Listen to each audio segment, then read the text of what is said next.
Eventually, even if you like, I've seen guys do this before. They will leave and then they'll come back and say, "Well, I've got the more perfected version of the Manosphere." Right? No, you don't. You're not saying anything anybody else hasn't done. Like I know for God, I wasn't going to talk about this, but I know Paul Elam has decided that he's going to suddenly try to repair the Manosphere. I'm like, ooh, okay. Well, how's that going to work? Repair? Okay. What do you got in mind? Because I'll guarantee you it's probably something somebody said in 2016, 2012, and probably 2007. Probably somewhere along the line that's the same thing keeps getting rehashed over and over again. And it sounds new because enough people haven't heard of it in the last 10 years. That's why. You have, because you're old as dirt.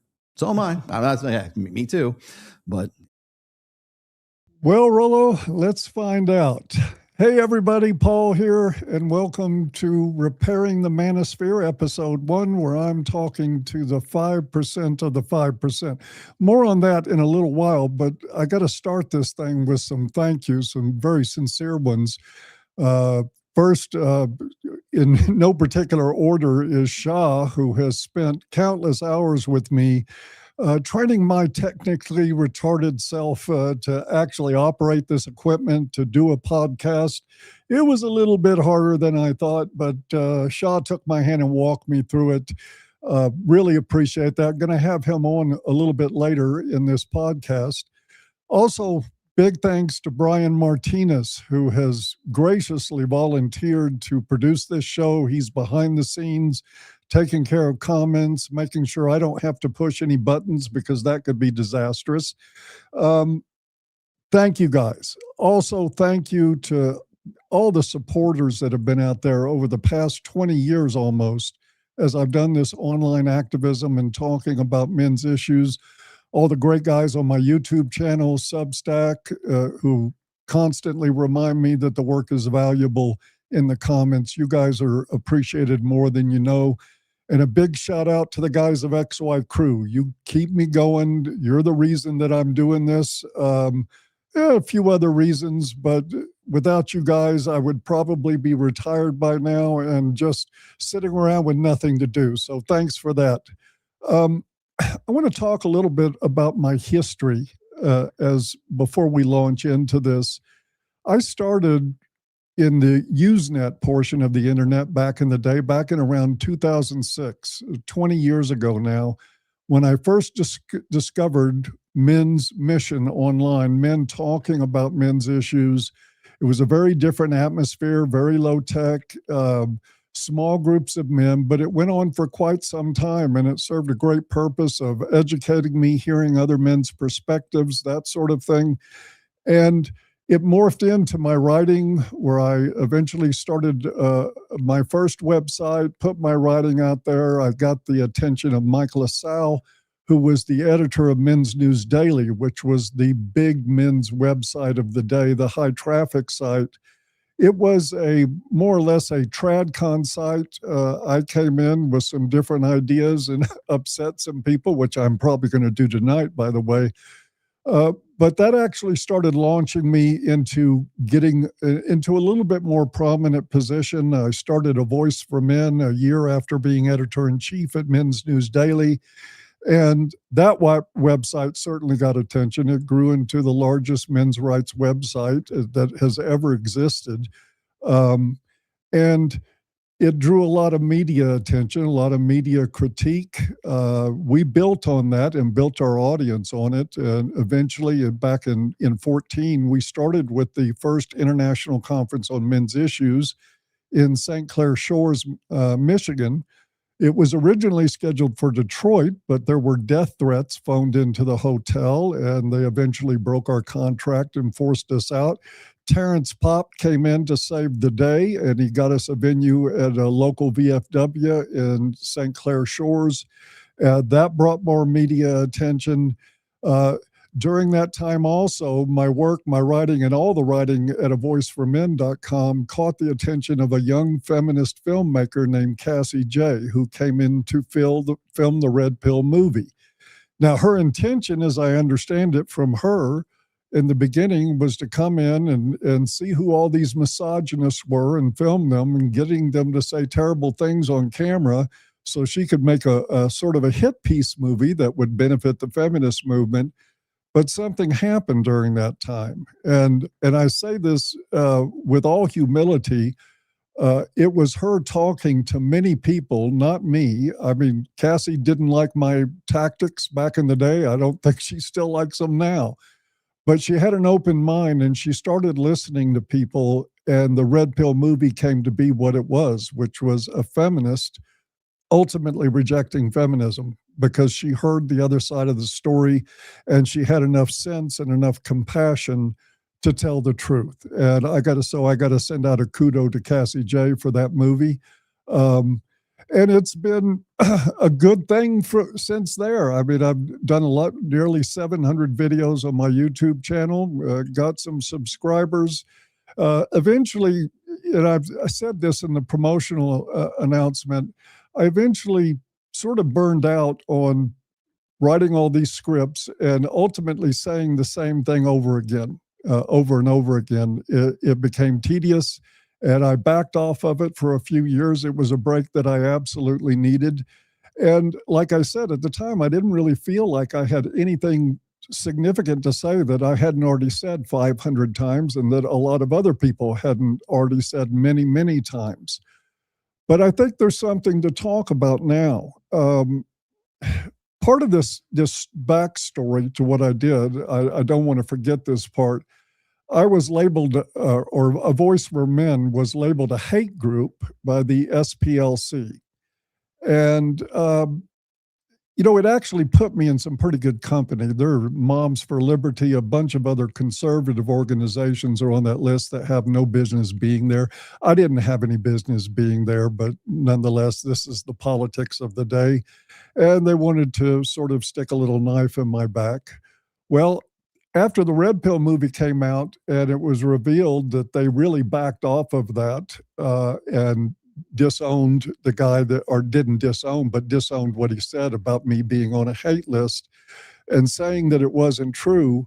Well, lo and behold, down the road, they get indicted for funding the very hate movements that they have been tasked with fighting and what they claim to fight, what they raise funds to fight for.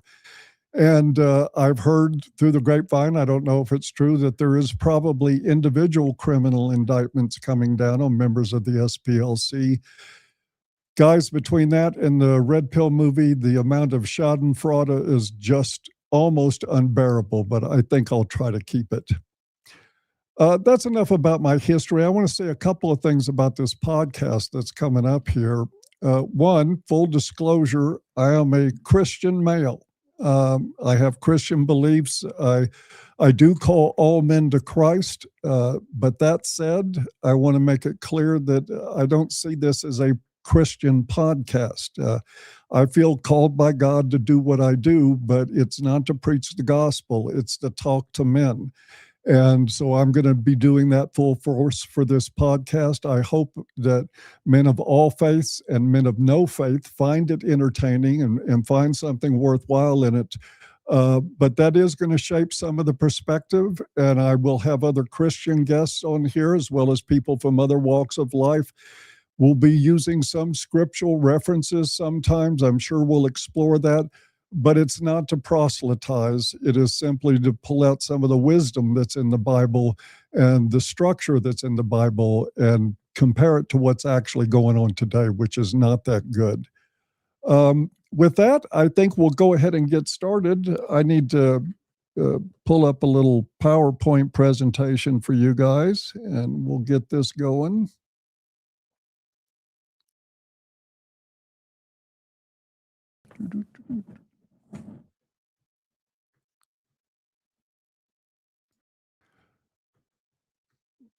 Okay, I think we're good here. Let's get started. We're going to be running through a lot of history right now, and it's a necessary part of this for you old timers that are very familiar with my work and my work with Peter Wright. Big shout out to Peter.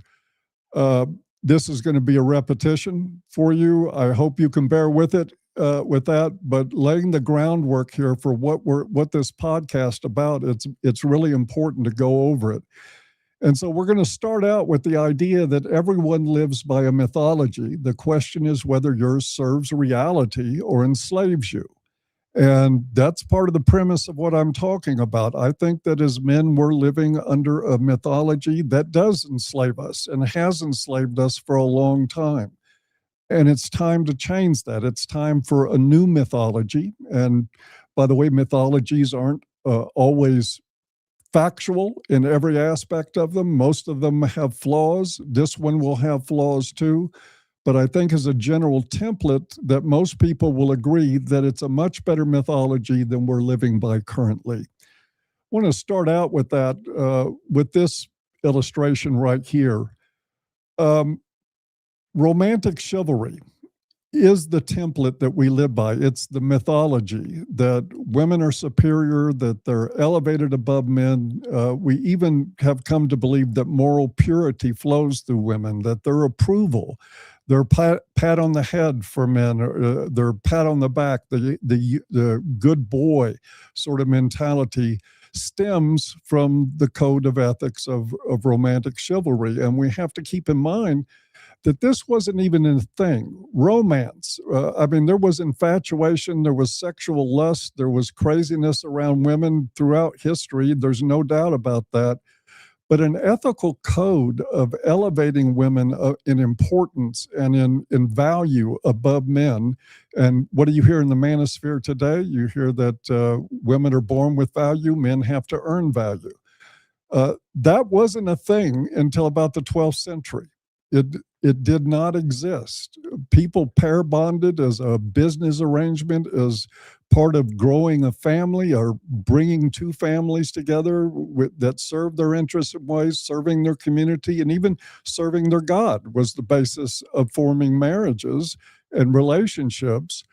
But it wasn't until the 12th century that there was a man named William of Aquitaine, William the Ninth, and he carried images of his mistresses into battle with him on his shield, and he wrote poetry. He is absolutely recognized in history as the world's first troubadour. He was the first man out there pitching this idea that women were superior to men, that they were to be worshipped and adored and idolized, and he made it happen.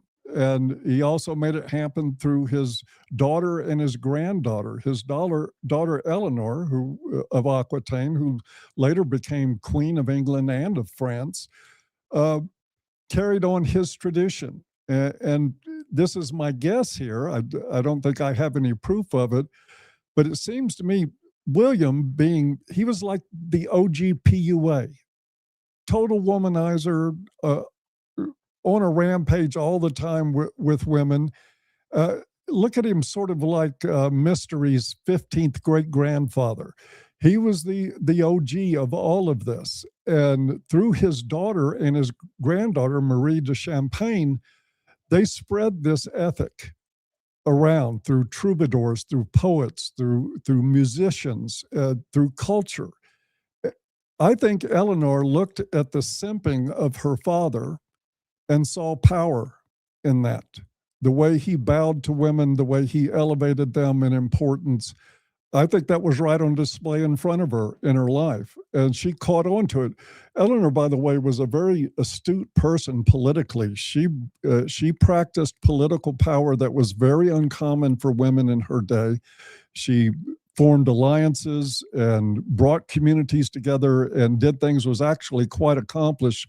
She was very shrewd. And I think she looked at this and thought, hey, look at this. We can elevate women who did not have real political power for the most part in that day. And sure enough, she started spreading this myth, and it went through the aristocracy like smallpox in a slum, and basically infected the whole thing. And we're going to take a little bit look at that now. Keep in mind, and I hope I'm going to try to describe this as well as I can for the guys that are like listening in their cars or on their phones and can't read the stuff on these images here. The concept was introduced in the 12th century. It came out of courtly love. We'll come back and visit this subject a lot of times in this podcast. But the point was that's where it entered, and it spread through the aristocracy. Now, it didn't change much in the aristocracy in terms of political power or marriage. The aristocracy still married for the same reasons that everybody else did, because it was a survival mechanism and a growth mechanism. They didn't adopt romantic marriage in the aristocracy. But what did happen was that women were elevated socially to this point where they commanded moral authority among men and women.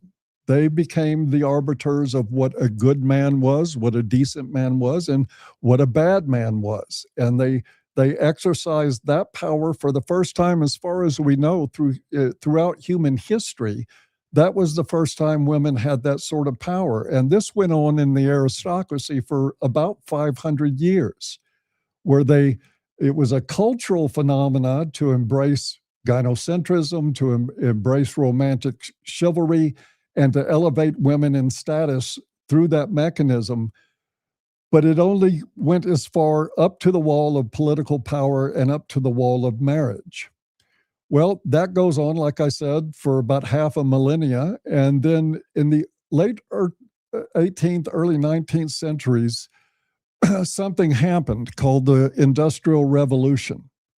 And there was a flock to cities out of the rural and farming areas for people to find labor.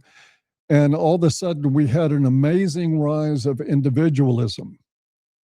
And that rise in individualism, I postulate, is what inspired people to pursue their hearts, to go after this sort of biological rush of neurochemicals that we have when we gravitate towards somebody sexually or romantically, for lack of a better word. And they pursued this, and it became a standard.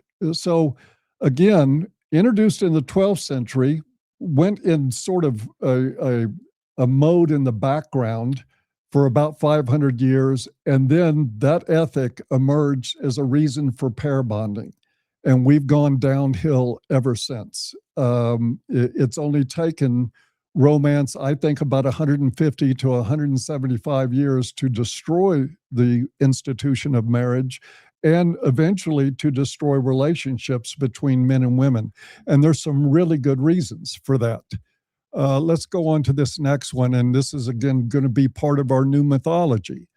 If we look at the roots of romantic chivalry and these practices of elevating women, it's easy enough to see where gynocentrism comes. If you just look at the standards of the ethic from back then, you'll see that we're practicing the same thing now. And I think this is ultimately what gave rise to feminism, which you see at the top of the tree here. What's really interesting, if you look at feminism and you look at romantic chivalry straight out of the 12th century, all you get is parallels. All you get is matching items. Women are elevated. Women are to be protected. Women are this. Women are that. Women are more important than men. Men don't have intrinsic value. They must demonstrate by deed and action and by their wallets and by whatever is at their disposal to prove their worth to women. This was in a culture-wide standard in the late 18th and early 19th centuries. This wasn't a small shift in consciousness. This was massive. There had never been anything like it in human history before, and it plagues us to this day. But I think it also has resulted in some other things. It's easy enough to see the connection between romantic chivalry and gynocentrism, and then ultimately to feminism. But if we look a little deeper, we're going to go to this other image of this tree that's split into three parts. And here we can see that romantic chivalry not only feeds feminism with its elevated notion of women's importance and value in the world, it also feeds what we're practicing today as modern traditionalism in many ways. Look at all the gynocentric churches. And I know there's some exceptions out there. I know the Orthodox Church is doing well. Some elements of the Catholic Church, although I would say the ones without pride flags hanging from the pulpit, are doing okay. And then you have the modern manosphere. And I think that is a bifurcation too of gynocentrism that comes right out of romantic chivalry. Because if you look at the modern manosphere, it is about appealing to women. It's the same story. In this way, the guys in the manosphere, most of them, or I'd say at least many of them, and don't get me wrong, I'm going to be making a lot of critique about the modern manosphere. I've got a lot of negative things to say, but I'll still hold out from the beginning. And I hope this remains clear as this podcast progresses, that the modern manosphere is still a heck of a lot better than straight blue pill. It still offers men a different way to think, a different way to view themselves. It offers them insights into the mechanics of what happens between men and women. I think a lot of it takes it in a misguided direction, because if you understand romantic chivalry and the fact that it actually lowers men below women and elevates women into a more important state, you would think the logical reaction is to reject that ethos, is to go a different direction of self-value, self-actualization. But that is not what most of the modern manosphere has done. And we're going to be going into that quite a bit. Rolling on here, ultimately what this did was give us this model, the knight in shining armor defending the fair maiden from the dragon. And, prior to romantic chivalry, this model still applied in terms of women that belong to the same clan. Men have always protected their women, the one next to them. Men have always protected women in their clan. But now, thanks to romantic chivalry and gynocentrism, this woman in this image could be a crack addict. She could be a stranger on a subway. And every man out there is still supposed to draw his sword. There have been guys, and I've done videos on them, that have gotten themselves killed intervening in women's problems that they don't even know. They lost their life. Men with children of their own to take care of, men with wives of their own, or single men who had their, Jason Cisneros was one I did, got himself shot intervening on a woman with her thug boyfriend, 19 years old. The rest of his life eliminated because there was an instinctive impulse in him to rush to her rescue. He owed that to her. And of course, the internet lit up at the time with what a hero this poor dead guy was. That's the romantic ethic. And we're going to be talking about that a lot in detail. Moving on, the other side of that protector-provider model we always have to remember is this. Does this pose look familiar? The guy kneeling before the woman? Well, it's an ancient image that we still practice today. Grown men getting on their knees, begging for love, begging for approval, offering gifts, acknowledging that they're not worthy on their own, that they must bring a lot. And the woman here is self-contained. She has value just for existing. Just her status as a woman confers on her the power to approve of this man or to reject him, to make him the happiest guy in the world, or to crush his soul with a simple word, yes or no. That, my friends, needs to end. Let's go on here and look at some of what this does psychologically. I want to talk now a little bit about what are the personality impacts and the standards. How do they impact the way men and women relate, and actually that make up their personalities? It causes a lot of things. I've got 6 items here, and I don't mean to just reduce it all to these 6 things, but these 6 things are very key and very important. First of all, in women, it breeds a form of culturally engendered narcissism. It makes women think they are the choosers. They are the gatekeepers. They are the one who determines whether you're ick or whether you're a Chad or whether you're worth talking to or whether you should be shunned. That is a form of narcissism that has been instilled in women from this romantic ethic. Along with it comes entitlement. And as I've heard it said many times on the internet that if you want to understand women, just look at them as children. That'll tell you everything that you need to know. If you just view them through the lens of a child, that will explain their behavior, and you'll understand it much better. But I also want to say this. I mean, I think there's a lot of truth to that, but it's really important. I really believe that, and this is where I run into it with the sort of the evil psych warriors.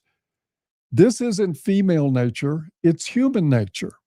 If you switch the genders on this, if from the time that I was 12 years old, 13 years old, there were attractive women lining up, pulling money out of their purses, trying to impress me, trying to get my attention, trying to get my approval, you think that might go to my head by the time I'm about 16? I think so. I think this is an expression of human hypergamy. It's often called a female thing, and we'll see historically later when I have Shaw through here. We're going to talk a lot about hypergamy and what actually happened with it, because there was for ages, and even until the 20th century, there was male hypergamy. It existed. It's not a genetic female feature. It's a cultural trend, and the romantic ethic suppressed that. And how did it suppress male hypergamy? Well, men who live by the romantic ethic, as we see on the other side of this screen here, they have a deprivation mindset. Think of all the guys that you have heard that, oh, I'm going to the Philippines, I'm going to Thailand, and getting rid of this deprivation mindset, because there's a flood of women everywhere that are more than happy to get to know you. Men in the West live in a deprivation mindset. I think a lot of men in the East too, not so much in the Philippines or Thailand, but in other places like India, men live in this deprivation mindset. They're got the thirst in them all the time, walking around, trying to get women's attention, wondering why they don't. I mean, we've got guys that call themselves incels. They've literally formed an identity out of not being approved of by women. That's what they call it. I'm an incel, which means women don't approve of me, women reject me, and that has formed my literal identity. I think that's incredibly sad. I wish those guys would snap to some of this and understand that they have value. But anyway, the other two items here that it brings to men's personality is constant approval seeking, or simping, as we like to say, and insecurity. I've counseled men for 40 years who have reported stories to me that when their wife is okay, when she's smiling, when mama's happy, they're happy. And the moment her mood turns sour, it crushes them, and they start trying to play mental gymnastics in their head about, how do I get her back to where she was? Because they feel out of balance the moment a woman disapproves or the moment she's in a bad mood. This, I think, stems from the romantic ethic. And I'm sorry, the only way to get out of it is to kill it. Let's move on with some more. There's social consequences to this ethic. One of the things that happened with chivalry, with romantic chivalry, is it eventually got expressed in our courts. That's what we're seeing. It's why it doesn't matter if the judge is super conservative or ultra liberal. Men still tend to get crushed in family court. Evidence is ignored. Facts are ignored. Her bad behavior is ignored. And then we, as men, formed this thing called, no-fault divorce. That was a male creation, which basically says she can get out of the contract and take his stuff anytime she wants. That's romantic chivalry. That's turning men's lives over to women and often destroying them, destroying their children. And as we see in this graphic, this is what we get in the end result. When romantic love became the standard for marriage, when you didn't feel in love anymore became the standard for divorce. It used to be you had to do something wrong. You had to breach the contract. You had to truly fail in some way to lose in a divorce case. Well, romantic chivalry says, well, we can't treat women like that. We have to make it so that, if they're not happy, we got to let them out of it, and they can take the property with them. So it corrupted family law. We see broken homes, fatherless children, and culture decay all around us. And we have a robust simp culture. Men who grovel, men who always rush in. You see them on the internet all the time. Some woman does something horrible. Some guy will rush in and fabricate a reason why she's really not at fault. We're destroying our culture with chivalry. We are literally destroying everything we built over the past 200,000 years right now by practicing romantic chivalry in a very dysfunctional way. Moving on here, that leaves us with a problem. Right now, the pool of available women is deplorable, and I'm going to make the argument that the pool of available men is deplorable too. 95% of men are simps, at least in my book, but men are still wired to pair bond. We have tried to cope with that in a lot of ways. PUAs try to cope with it by hustling women, by becoming the manipulative monster that they complain about when the women aren't there, practicing the same techniques, push, pull, negging, things like that. These are all things women did for a long time before PUAs did it. They're actually much better at it. But that is a cope, and I think it's a dysfunctional cope in the long run. It is good for, I think, young men, and I'll send guys, younger men, to places like Matt Cross, because it has good information for building confidence. There is some real positives in there, but you got to admit, in the end, this is all still about getting women's approval. That's the whole ball of wax. So the question becomes, what do we do? And that's why I'm here. And I want to revisit this idea of talking to the 5% of the 5%. Now, we look at it this way. If you look at the 100% of men, all men, 5% of them maybe are able to grasp a red pill concept. They're sort of able to understand. They know the game is rigged. It's not right. They see through some of the stuff in the matrix and begin to get a little bit of a grasp on reality. But those are not, that represents, I think that 5% represents a lot of the manosphere and some of the men that have gone their own way. There's a different category of those I'm going to get into it in a little bit. But when it gets down to it, only 5% of the 5% are able to grasp and practice a non-gynocentric, non-romantic lifestyle. We're talking about 0.25%. And that's why when I say, we can complain about women all day long. We can talk about their terrible behavior and their entitlement and their narcissism. And some of those discussions should be had. I think they're absolutely on target. But are men any better? I don't think so. Not at all. It is a tiny fraction of men who can actually get what I'm talking about. That, by the way, doesn't make you just an outlier. In my mind, it makes you elite and exceptional. The men who can get this are exceptional men. They're very deep thinking men. They have very different priorities in life. They actually do have self-value. They do think they matter.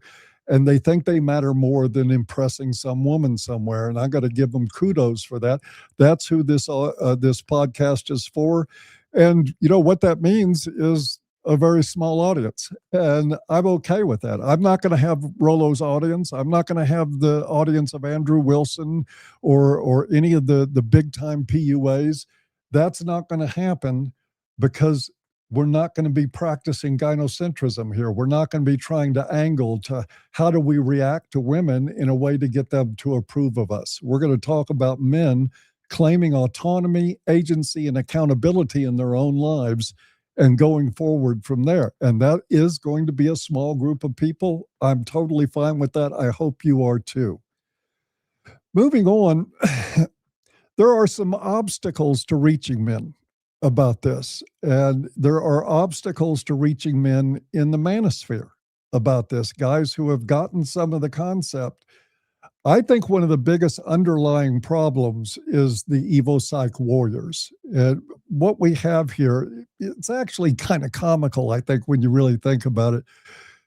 We have a lot of guys that they take like animal studies. Even the AI produced this image of swans in this graphic for me, and it was really a coincidence because a couple of days prior to that, I had sort of argued back and forth with a guy on X about hypergamy and human behavior and pair bonding in a much more detailed way.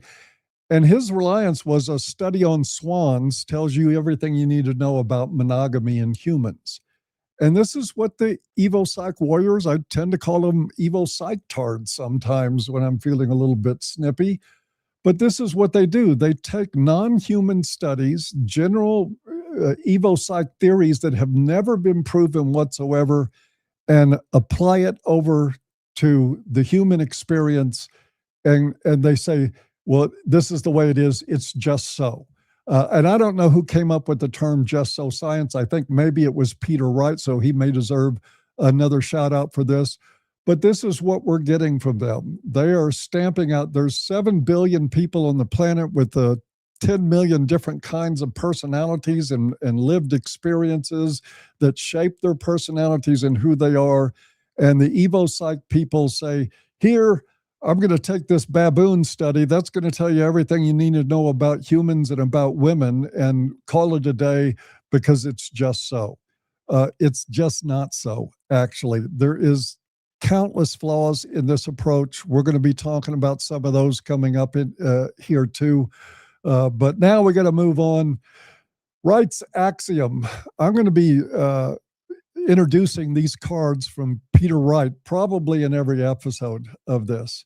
What he had to say about the Evo Psych crowd is that cross-cultural evidence does not an evolutionary history maketh. And what he's referring to here is that the Evo Psych guys will say, well, it happened in Belgium and it happened in Mexico, so it must be genetic. No, it's a ridiculous conclusion to come to take modern behavior in a world that shares culture in many ways and put that back to the Pleistocene and say it's just wired into human genetics. There is much more evidence that everything we're talking about in this podcast, everything we're going to be hitting on here is not genetic, it is actually cultural. And as I talked about in the beginning of this, we trace the cultural roots of this. All this stuff about women's superiority and men's inferiority never existed until it exploded into the Western mind. We're going to be talking a lot about tradcons. I hope if you can see the image here that you note the pose on this too. Does it look familiar? This is what we get out of a lot of the tradcon ethic. And again, I'm going to be very careful to say not all tradcons are like that. I know that there are men who don't get on their knee. But from what I see from the online tradcon community, from the big content creators, never a word that refutes this position for a man to assume before a woman. Never challenges at all. I don't think they want to upset their female audience, and I don't think they want to challenge their own views well enough. They have bought into the romantic ethic, and it becomes something they simply don't question, and it comes out in all their content. It's why you see tradcons that are talking constantly about the importance of marriage and won't breathe a word about family law, not in any meaningful way. We're going to be calling that out here on this too. More coming, and this is sort of, it harkens back to some proof of what I'm talking about. It's very anecdotal, but it's a great story. This, I believe, was from in the 18th century, a story of, we hear from, it says, Yelvertoft in this county, that on the 8th instant, Mr. J.N., and you know what, interesting, they're given the woman's name here, but not the man, how times have changed. Mr. J.N. of that place, oatmeal merchant, age 55, was married to Miss Patty Checkley of Daventry, age 23, a soft, beautiful young lady with a handsome fortune. At least they knew that women had to bring that to the table back then. At any rate, during the ceremony, the bridegroom was by the minister requested to kneel, which he absolutely refused, saying he never did nor ever would worship a woman, on which the minister left the church, apparently refusing to do the ceremony. Well, Mr. N called out to him and told him he would kneel on one knee. He caved. He would kneel on one knee, whereby much altercation passed. I don't know what they meant by altercation. I doubt if it was a fist fight. But on kneeling on one knee and bending the other, the ceremony was completed. This is how gynocentrism came into the church, folks. There's other instances of this. It's not a well-documented thing. I don't think it was something people talked about, but I think the church followed the social trends. I think clergy also recognized that making a man kneel before a woman was actually a pretty good thing for the church. I think it helped keep the coffers full and the donation plate flush with cash. How do we see this in the modern iteration?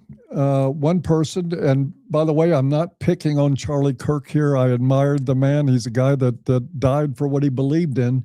I got to respect that, and I agreed with a lot of his views. But this core of romantic chivalry, Charlie Kirk said, and I quote, "You do not spend a dime on things for yourself until your wife does not have to worry about finances." Notice he didn't say until there are no financial worries, which a man would decide based on his income and living circumstances. It was his wife's emotional state. He gets nothing until she feels comfortable. This is the romantic ethic. This is gynocentrism. This is everything that we're talking about this. This part of Charlie Kirk was a simp. And I don't say that to insult the guy. Poor, God rest his soul. But this was true, and you could see it in the way he interacted with his wife. This is a tried and true part of the church, of tradcon culture, of the way we approach everything. And what I'm proposing in this podcast and in future podcasts is that it needs to go. And then we have the PUAs, which I like to call gynocentrism on crack. And I say that, listen, there's some PUAs I respect. I met Matt Cross recently, totally delightful gentleman, great guy to talk to, very intelligent, very mature, thoughtful. We were on the same page about a lot of things. But I need to point out that the impetus, the drive to shape all your behavior in order to attract women is just, it's the same old blue pill script. Guys are just figuring out ways that do it to maybe give them a little more success or make them feel better. But I see it all the time in PUAs, selling out their values, having no values. I mean, part of the romantic ethic is that your values don't matter. It's the woman's morals and values are the only thing that matter. So men in the PUA corner of the manosphere, they call it apraxiology. There's no morality to it. You just do it, which is another way of saying I'm leaving my values, I'm leaving my beliefs, my morals, my sense of right or wrong at the door so I can go appeal to these women on these pedestals, so I can be the guy on his knee in front of them. Not a very good way to go, in my opinion. We're going to be talking a lot about that.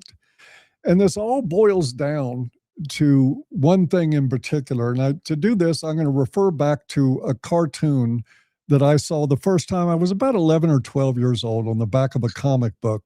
This is a comic advertising by Charles Atlas. It started running in the 1930s or early 1940s and ran all the way up until the 1980s. But to simplify it, it starts with a guy on a beach with his girlfriend, and some dumb jock comes along and kicks sand in their face, and he tells the guy to knock it off, or the guy grabs him and threatens him, going to smash his face in, or he would, but the guy's so skinny he might dry up and blow away. And then the guy says, the big bully, I'll get even someday. And his girl says, oh, don't let it bother you, little boy. Now, that's the hook right there. It isn't the guy kicking sand in his face that really gets him. It's when the woman shames him for not being more of a man. And man, that's straight out of the romantic chivalry textbook. So this guy, now inspired by the woman's shame, goes home and says, I'm going to invest a stamp and I'm going to get Charles Atlas's book and I'm going to be a muscle man. And sure enough, later, however later that was, he is the muscle man standing in front of the mirror saying, nobody's ever going to shove me around again. And this is a short clip of this cartoon. Actually, the longer, more expanded version has him going back to the beach and punching the guy out. And the girl comes up, grabs his big muscular arm and says, my hero, you're the man. Charles Atlas was, I think, the original Manosphere, at least compared to what the Manosphere has become today. It is a product designed for 13, 14-year-old boys to make them feel more masculine, to chase this gynocentric dream, to be the man. And that's where we get our masculinity coaches, we get our dating coaches, we get Rolo, we get a lot of people pushing this narrative of you're the prize. And the only reason they're pushing the you're the prize narrative is so that you can be the prize to women.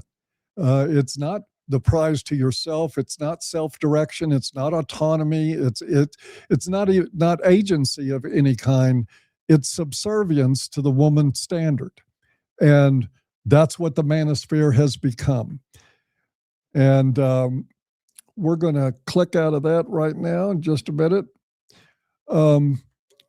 First, though, no, I've got one more here. I want to talk about, I've got a couple more actually. Another part of the Manosphere is our MGTOW brothers. And this is the crowd that has it mostly right, in my opinion.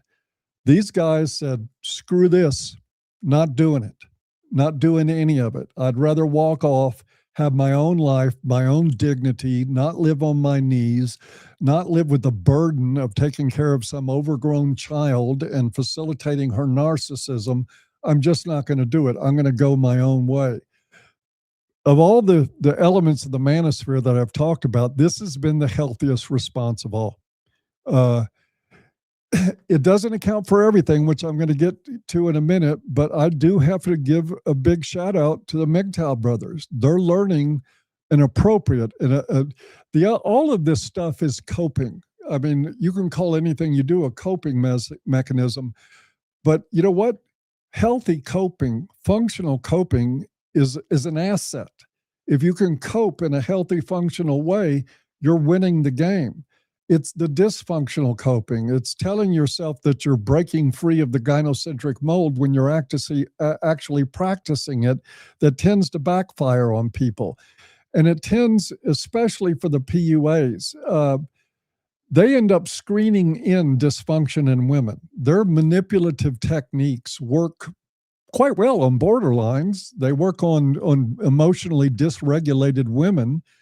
But you know something?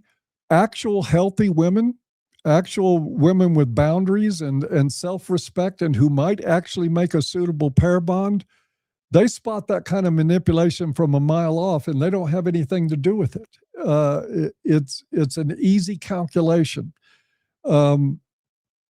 Anyway, I'm back on the PUAs, and that's really not where I wanted to go. The only thing I would offer as improvement where it comes to the MGTOW thing is that in the end, men are still wired to pair bond. That is never going to change, I don't believe. I think that actually is a biogenetic predisposition. Every society in human history that's ever been formed is shaped around the human pair bond. The rules are structured around the human pair bond. And monogamous pair bonds, not just pair bonding, even in polygynous societies or societies that allow polygamy, they structure their rules and their order around one man, one woman pair bond and a family. That's what humans have done to survive, to flourish for all of human history, and that's not going anywhere. So while I applaud the MGTOW brothers for finding their spines and being able to walk away and say, I'm not doing this, which, by the way, I still recommend. If the only option you got is to quit and walk away, there's your best option. But I think there are other options. I think there are ways for people to still pair bond, to still make connections, to still make families.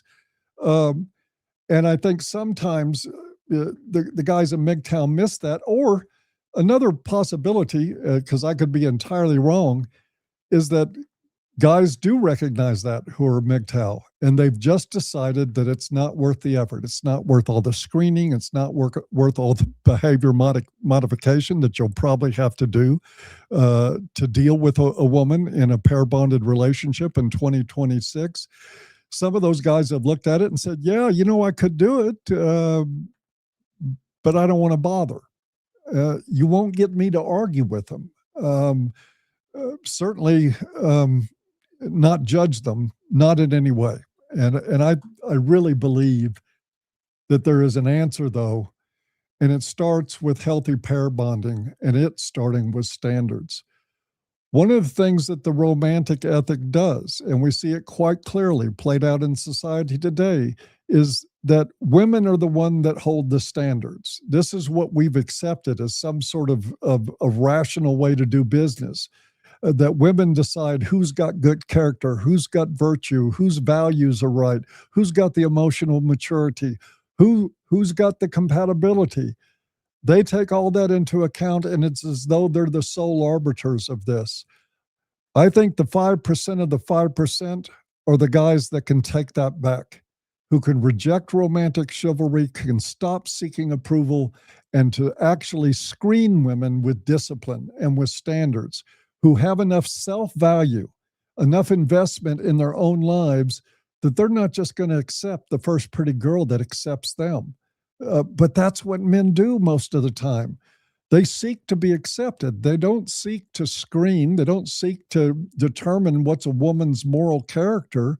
Matter of fact, over the 40 years of counseling that I've done with men, they've come to me 1,000 times admitting that there were a ton of red flags that they just totally disregarded, that there were aspects of her personality, her entitlement, all this stuff was showing like a neon sign, and it all just went right over their head because they were so fixated on getting her approval, of winning her, of scoring, PUA's dream, right? Well, I don't think so. We're going to be talking a lot about gender-based behavior in this podcast. 95% of it is going to be about men, not women. I hold the view, absolutely, I'll reiterate this, you switch the genders and apply the same rules, men become narcissistic, entitled, spoiled, bratty children. Guaranteed. Just like women have done with the way the standard's been applied to them. So this is not about bashing women. I'm not going to be here wasting your time and mine with a bunch of critique about women's behavior that I know men would do in the same circumstances. Men are the one, though, that are forced into maturity, which I think gives us a little bit of hope. They're forced into accountability to some degree or another. A lot of them won't take it where it comes to their bad decisions with women, but in most areas of their life, they know how to take responsibility for their own behavior. And I'm counting on that in my audience. I've known you guys for years now, and I know it's going to happen. And that, my friends, was the end of that. I'm going to fiddle with a couple of things here, and it's time for Shaw to come into the conversation with us.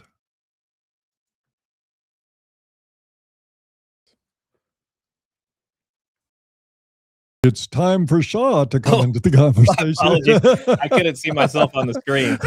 Well, I appreciate you having me here for the launch episode of the new podcast, which I agree is sorely needed.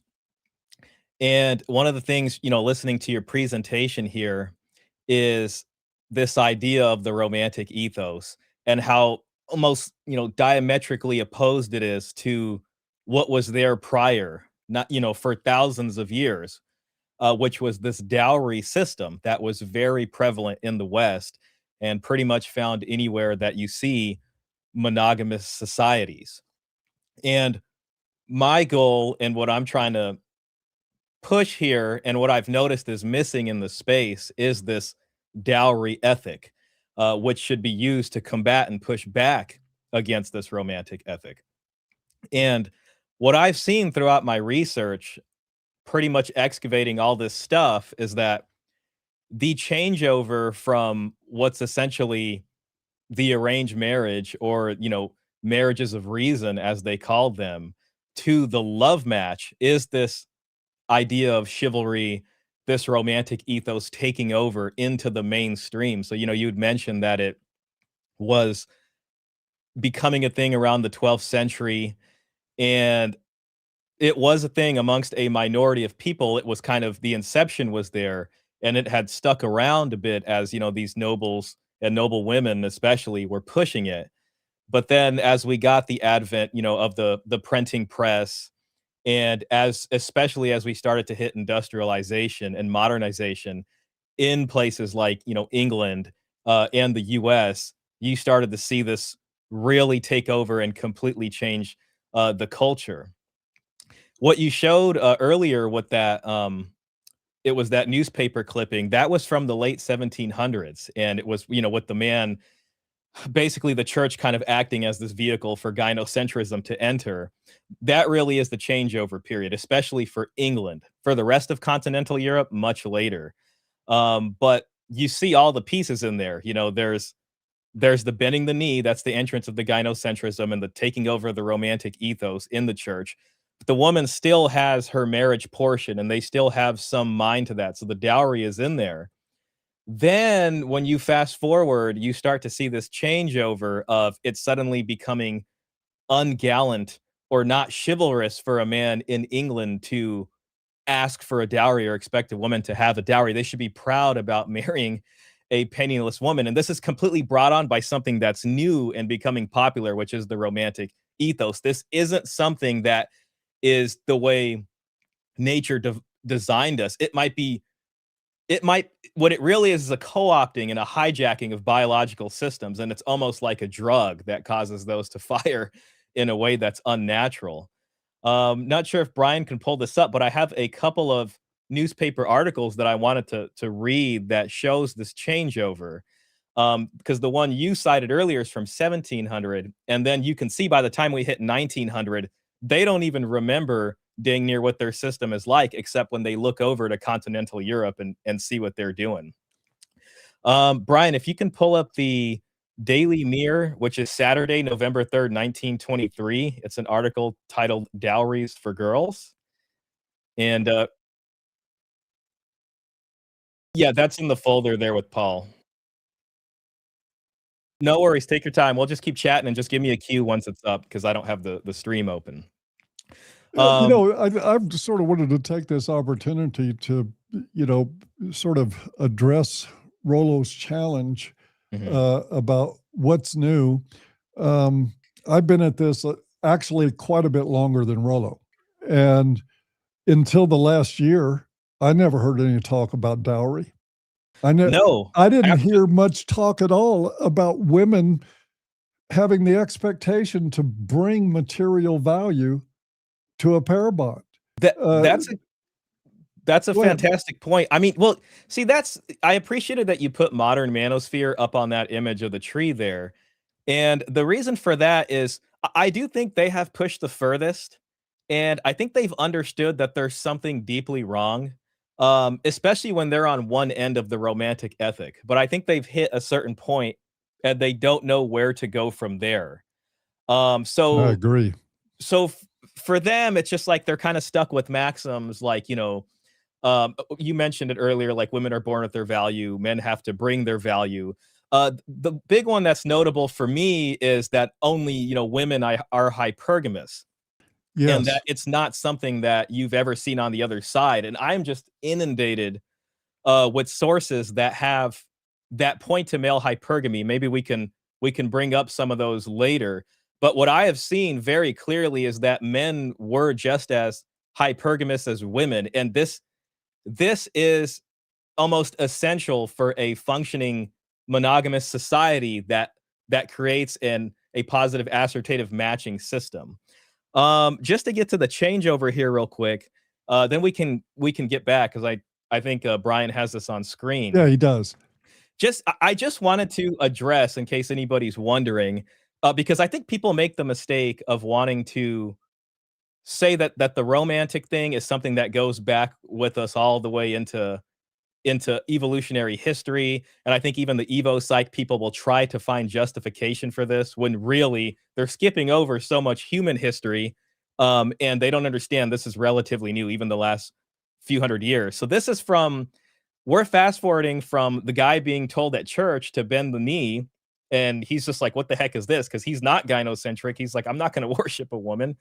200 years later, they've really been, domesticated. So in this article, Political and Domestic, Sir Charles McLaren's bills for the improvement of the condition of married women. So there's your simp already. Women ought to be paid for being married. They ought to have salaries, if only in order that they may give their husbands presents with their husband's money. What do you think of the suggestion of a fixed salary for wives? Compare the actual dowry system prevalent in France. We in England have, by the way, always considered it a lack of chivalry in Frenchmen to demand a dot or dowry from the girls they marry. But surely it is better to demand that than to reproach a woman after marriage for not having brought anything into the partnership. So if you look at anything before the early 1700s there in England, the dowry is not even something to question or debate about. And men will not marry a woman without that. As the romantic ethos takes over and essentially gaslights men into putting women on this pedestal, believing they're really the beacon of moral purity who can do no wrong, and that, men are these disposable creatures, that sentiment takes over. You see the rise of these romantic novels spreading everywhere. The young people reading them, you see it creeping into the church, which, you mentioned earlier. And it becomes a lack of chivalry to expect the other side to have this dowry ethos, to expect the other side of that equation, especially for marriage, to bring something material and tangible to the marriage. So I got, plenty of these articles that show this change. And then what happens is as other nations start to modernize, then you start to see this kind of individuality that you were mentioning, where there is more job opportunities, the economics are different, the technology is different, the way we organize, cities even are different, and people start pushing into this kind of individualistic way of living. Now, what we're seeing is that the economics are changing again. Things aren't so easy. People are complaining about how high houses cost and all these kinds of things, and they're trying to figure out what to do. Nobody's getting married. The red pillar folks, or even the more recent folks, have figured out that there's something wrong with this equation, but they're still stuck in this romantic ethos because they've been gaslit into this and they've forgotten about what it used to be like. So unfortunately, the modern manosphere still perpetuates certain ideas of masculinity, like, well, men will marry the Starbucks barista. Well, they'll do that if they're operating under a romantic ethos. But if they actually understand how to bargain for marriage, they would never do that. And this brings us back to where I think you mentioned Rollo earlier. I've actually tried my best, like I have responded to a couple of his tweets. He usually ignores them. But he still hasn't moved past this point. I have a clip that I, shared on my channel from a couple years ago where someone asks him about marriage and he says, we're still trying to figure that out. He doesn't know what to do about it, from his own admission. And I gave that to Brian. If you want to, Brian, play that. can we play that clip? Yeah. Yep. Marriage isn't recommended. Here's Rollo at 402 saying we are still trying to figure that out. If marriage isn't recommended for guys today in a gynocentric society, what options do we have? We're trying to figure that out still, Zuma. Marriage isn't recommended. So I bring that up and I want to share that because, these are people that are leaders of the modern manosphere, and this is where their limit is. And I'm someone with that. I have a background, that I've been working in family law. I worked at a child support agency for so long. I've read thousands of divorce dissolutions. I've seen what people are upset about. I'm familiar with the culture today, and that men are gaslit into this chivalrous role that you have to be the provider, but even more than the provider, you have to literally provide everything from the inception of the marriage. You And, have to be the pack animal is more accurate. exactly. And that you shouldn't even have the nerve to make any demand for them at marriage. And I want men to excise this romantic ethos and then to adopt the dowry ethos, which is more in line with what men were doing in the past when monogamy was more successful. And I want men to have the nerve to say, I'm willing to discuss marriage. It's on the table.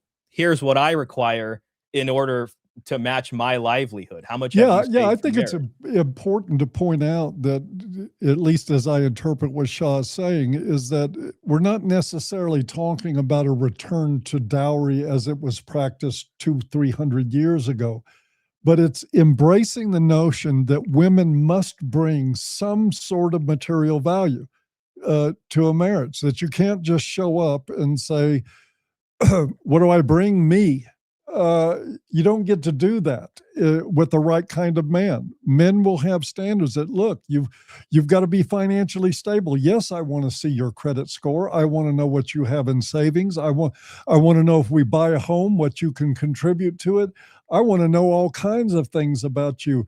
Do you think that's a conversation most men will have the guts to have? No way. They'll be Absolutely sitting there not. telling her how much money he makes or he's going to make and how well he can take care of her. And then they will use that against him in the family court when he leads, because he will give her a manner of living that she's accustomed to. I also want to point out that this answers part of, and we're going to answer it several ways. This answers Rollo's question about what's new in terms of the manosphere. How much manospherian content has anybody heard over the last 20 years that insists women must bring material value? I cer None. I haven't seen it. And No. that's why it came as a bolt of lightning to me, because it matched up so well with what I was seeing as at my work at the child support agency.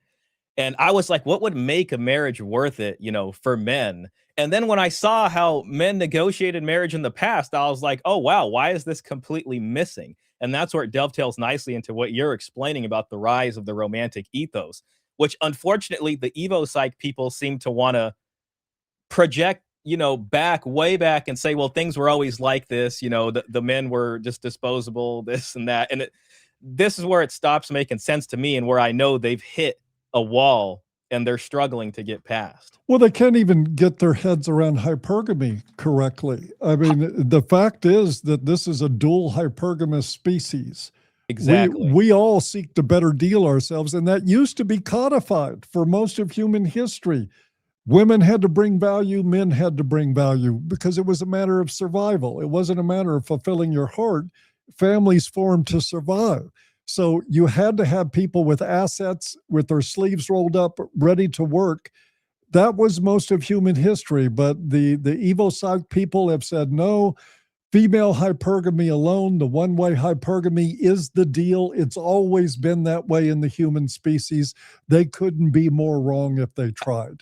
And I will say that the sort of sacred cow, or at least what a lot of this portion of the modern manosphere really rests on, is this idea of only women are hypergamous or are naturally hypergamous, and that men are or never were or never could be. And this is completely contradicted by how marriage was negotiated in the past. I'm not sure if you can pull up this link, but I have that. I have the article. I think you put it in your folder, Brian. If you can see it, it's called "Smart Tricks of Fortune Hunters." I'd like to share that one if you got it. But what I've encountered is that there are, a lot of stories of men seeking marriage in order to increase their station. Typically, what you see with the history of the dowry is that the woman's material assets is used in order to secure a man, with a livelihood that's commensurate with that. So it's like the high status man, when he negotiates for monogamous marriage, he's able to demand so much from the other side of that Right. equation. You mentioned Eleanor of Aquitaine, which I believe the daughter of William of Aquitaine, and you said she married two kings. Uh, her story is notable because of what she did to advance this romantic ethic from the beginning. But she also has an interesting dowry story in that, her namesake Aquitaine was her dowry. That entire province Right. was very profitable, and it created significant yearly income. So when she got an annulment from the king of France, even they had two daughters, I believe, she had so much to bring with her that the English king married her, and that became a monkey on France's back for so long, because that she brought that as dowry, and all the incomes and all the value from that became under the management of the king there. So it's all up and down. The height, it's up and down from royalty to peasants. Not sure if Brian was able to pick up the fortune hunter. No, I haven't seen it yet.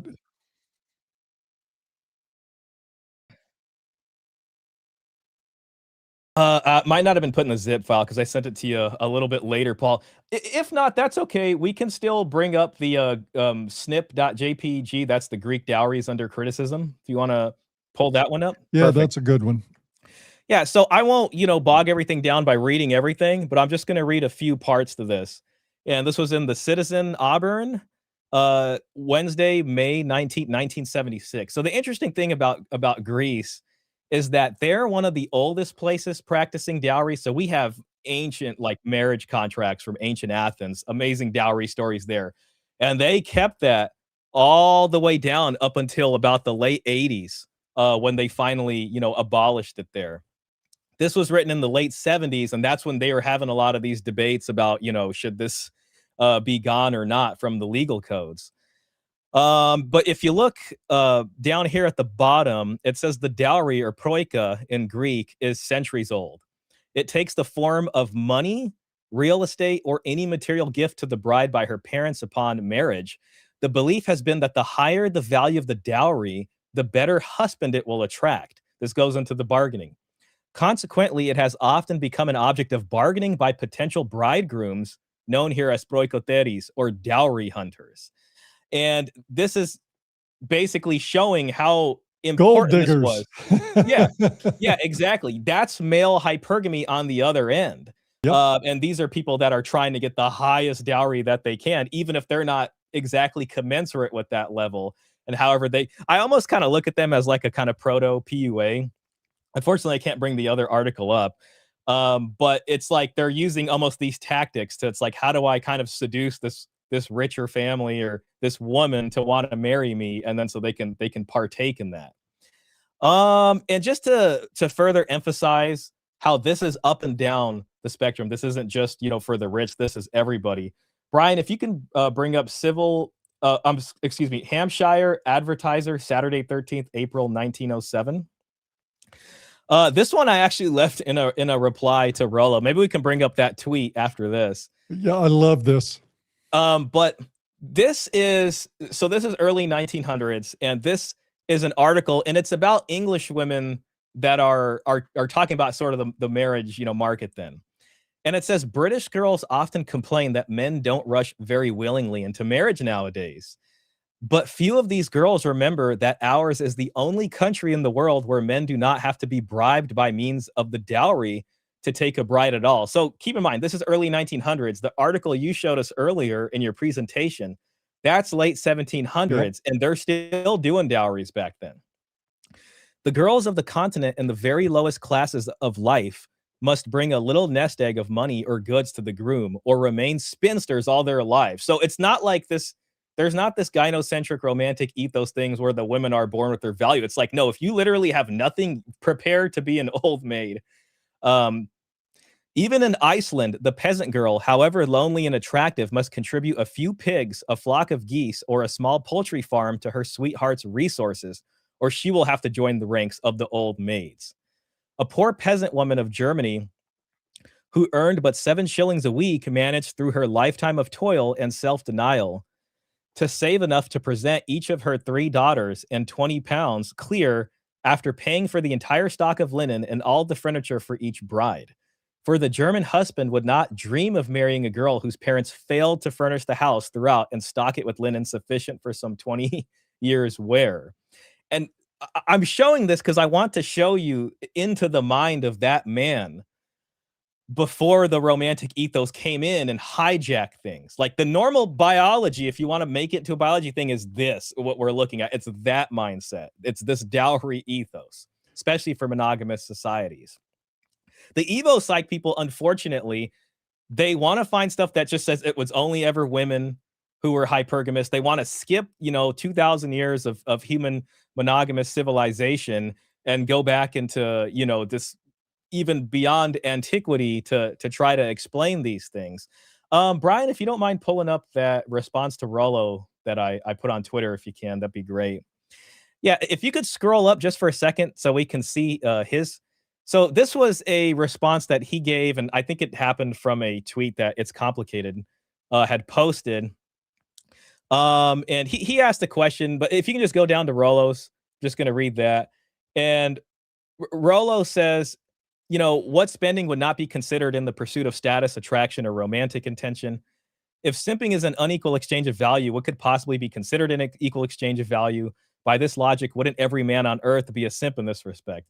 And I'm seeing that, and I'm like, I don't even know if he knows how to conceive of what an equal exchange of value is. That isn't something that's still, unfortunately, grounded in this kind of romantic ethos that has this new clothing of a kind of Evo psych cosplay to masquerade around. And I responded to him and I said, an equal exchange of value is this: a groom's livelihood income balanced out by a bride's dowry. This is the feeling that men have in them, that something isn't worth it, or that something feels off, like they're not getting something. But they're too afraid to make the demand because first they've been essentially had their memories wiped of this history. They're bought into an idea of masculinity that tells them it's wrong to do this. Yeah, there's been like 10,000 shaming messages about what you let a woman pay for something. I mean, this is part of that ethos. And that's, I'm sorry to interrupt. That's not just from feminists or tradcons. Right. It's also from folks in the modern manosphere as well. So I just to go on, I said a man is a simp if he thinks he should provide for a penniless woman because it's chivalrous and makes him a real masculine man. I'm kind of equating chivalry there with this new understanding of real masculine man. It's just been dressed up a different way. So yeah, and there were some other sources there. We can make those bigger or not. It's just more fuel on the fire here. If you want, Brian, can you click on that one, the one on the left, that bigger square? Yeah, that one. This is from a paper by Siwan Anderson called The Economics of Dowry and Bride Price. And this is just a clip from it. Rollo didn't respond to this, but it says, as already emphasized, dowry paying societies are stratified, monogamous, and endogamous. Men and women of equal status marry. And the reason I have a paper that's being peer reviewed, and it'll be in the, I believe, the summer edition of New Male Studies. And I have a paper coming out that says, it's about how dowry checks hypergamy. And really the way it does that is by female hypergamy and male hypergamy coming in conflict with each other until it creates a positive assortative match. And this gives an understanding here. So it happens in the bargain. In traditional societies where men have economic value but women do not, dowry as a bequest is consistent with this marriage pattern. Wealthier parents tend to give higher dowries, which in turn render their daughters more attractive to grooms. Grooms who have higher incomes are in turn more attractive to brides. As a result, grooms with high incomes match with the daughters from families where the optimal size of bequest is large, implying positive assortative matching in the marriage market. So this is the justification. This also answers his question about what an equal exchange looks like. And, what I'm trying to do really is imbue this understanding into men so that, we can better kind of remove the wool that's been pulled over men's eyes. I want to address that a little bit. This is something, and I can tell you, I know it's highly anecdotal, but this is what I did with my life on a personal level. I started, after my divorce, rethinking everything about women. I got into a little PUA phase, and that ended sort of sorely a little bit depressed because the constant chase for validation sort of wore me out. But I eventually came to the conclusion, after being divorced and losing quite a bit, that I was never going to underwrite another relationship, that I would never take on that role. I didn't have the language that Shaw's just described here or the knowledge of history or anything, but I knew I wasn't going to do it. So I started telling women that I was dating for the sake of just not complicating things, I would spring for the first date or the first couple of dates. But when it became apparent that we weren't going to be just two ships passing in the night, that we were going to keep seeing each other, I told women in so many words that if I were a billionaire, I would not finance a relationship. I'm only interested in a woman that can bring value to the table, that contributes. And I'm not saying split down the line equally or what's your dowry amount, but just you got to bring value. You got to bring something. And man, those women dropped me like a hot potato until one didn't. So for all women are like that, I disagree. I think that most women are like that. Most men are like the poor example that we're talking about here too. If we're talking about 5% of the 5% of women, that still puts us in earshot of about, with this podcast, of about 20 million English speakers. The notion that every individual follows the same script is another evo psych thing that I just reject out of hand. I found that by rejecting women, by me becoming the gatekeeper of this thing, instead of seeking approval, I was seeking green flags, period. And I was rejecting red flags. And sure enough, almost all the women I told, look, I'm not financing this deal. I'm not here to take care of a princess. I didn't put it exactly in those words, but that was the meaning inferred. And they dropped off like crazy. But then one didn't. One woman finally said to me, that makes sense. I should contribute. Still with her 24 years later. And it's working out well. All I had to do was find my balls and stand up for my own interest.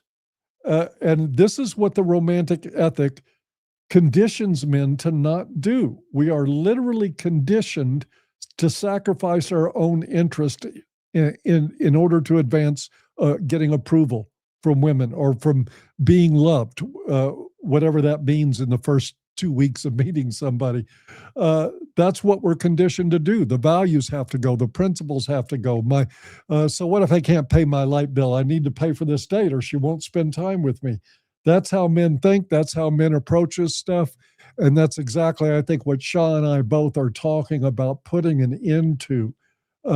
This doesn't improve for men until they find their spines and until they decide that their interest matters. And I think that taking that take made me a better partner and it got me a better wife.